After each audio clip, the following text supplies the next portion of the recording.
Right now, your brain is telling you a story about yourself, and a large part of that story is completely made up, not in a dramatic clinical way, in an everyday, invisible way that happens dozens of times before lunch.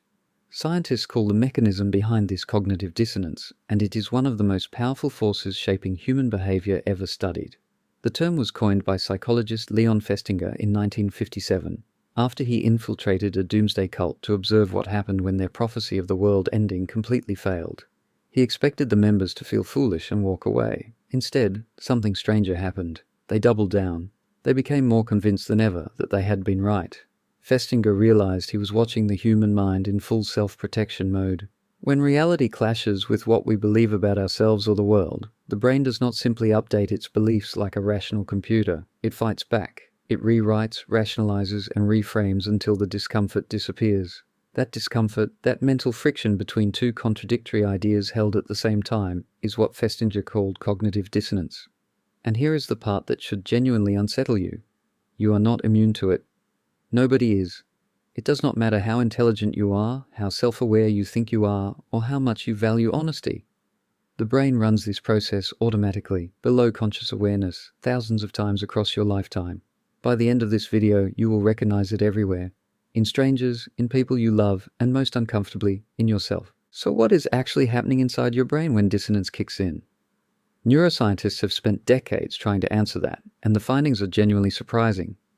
A study published in the journal Nature Neuroscience found that when people were asked to hold two conflicting beliefs, activity spiked in the anterior cingulate cortex, a region of the brain strongly associated with detecting errors and processing emotional pain.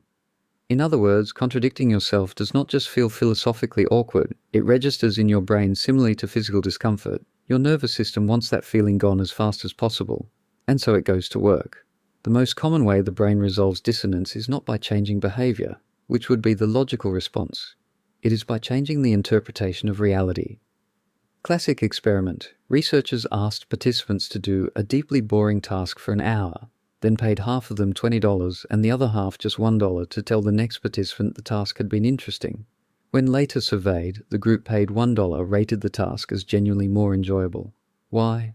Because they could not justify having lied for almost nothing. So their brains quietly revised their actual memory of the experience to make the math work. The $20 group had an easy rationalization. They were paid well for a small white lie. The $1 group had no such cushion. Their minds fixed the inconsistency by altering how they felt about the task itself. This is not a quirk. This is a feature. Evolution built this system because a mind in constant psychological conflict cannot function. The dissonance resolution machine exists to keep you moving forward. The cost is that it occasionally bends your perception of truth to do it. Once you know what cognitive dissonance looks like, you start seeing it absolutely everywhere. Think about smokers who know, with complete factual certainty, that smoking is dangerous, and yet continue. Rather than quitting, many will shift the framework. They will point to a relative who smoked until 90 and died peacefully. They will argue that stress is worse for you than cigarettes. They will emphasize that they only smoke socially. None of these facts change the risk, but each one softens the internal contradiction enough to keep the tension tolerable. This pattern shows up in financial decisions too. Research from the University of Michigan found that after making a major purchase, people sought out information that confirmed the purchase was smart and actively avoided information suggesting it was a mistake. The decision was already made. The brain's job at that point was not to evaluate it honestly. Its job was to protect the person from feeling like an idiot. You see it in relationships as well.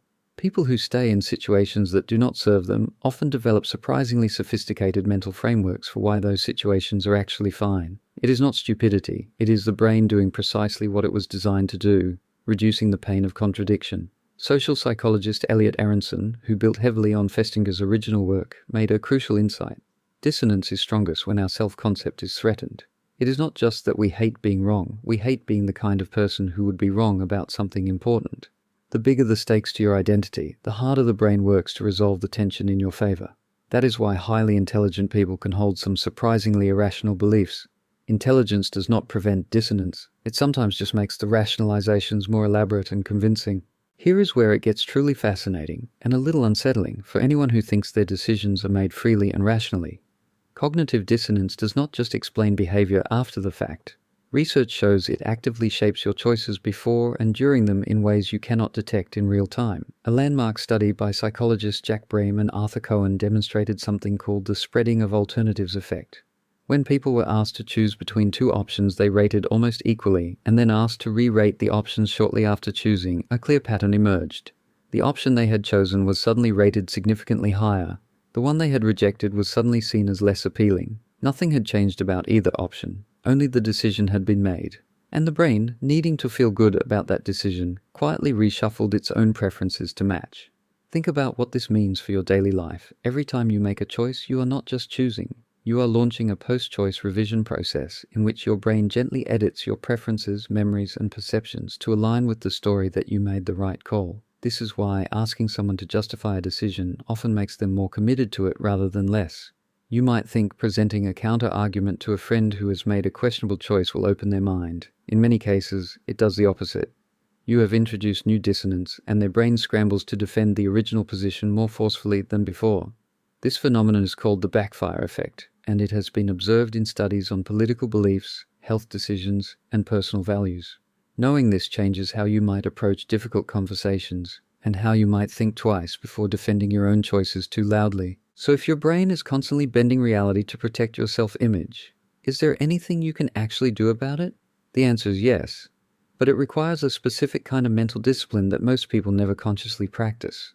The first step is simply recognizing the signature feeling of dissonance when it arrives. It does not announce itself as self-deception. It feels like irritation, dismissiveness, or a sudden desire to change the subject. When you notice yourself reacting with unexpected defensiveness to a piece of information, that is worth pausing over.